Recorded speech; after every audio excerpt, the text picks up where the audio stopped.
Hi guys, so karon maghimo tag laboratory 1 na sa programming 2. So ako mo ron is age eligibility checker. So first magamit og scanner para basahon niya ang gina-input sa user. So type lang nato import java.util.scanner. So mo na pinaka-purpose sa scanner, basahon niya ang gina-input sa user.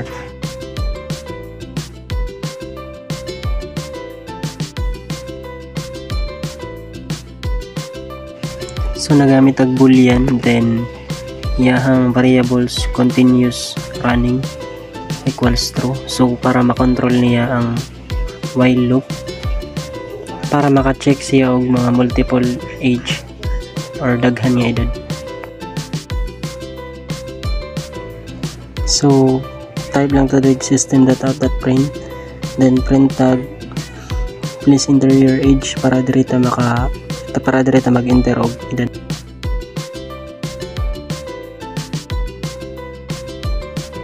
So magamit lang tag if dire, then sa sulod niya scanner that has next end. So ang purpose ani niya is gina-check niya ang age na imong i-type.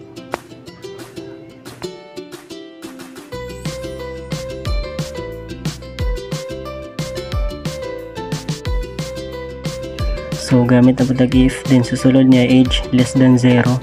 So if mag-type tag less than 0 nga number or negative, so ang makabutang sa iyaha please invalid input. So kailangan atong i-enter lang is positive number lang para dili ma-invalid input.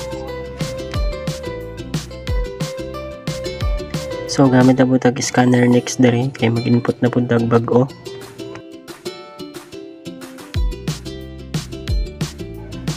So if statement na pod, if age greater than or equal 18, so ang maka-print sa iya is you are eligible to vote.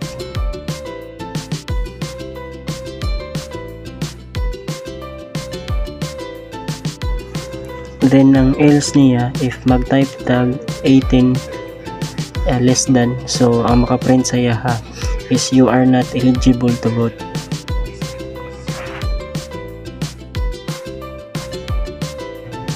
So diri na ta mag-classify yung edad.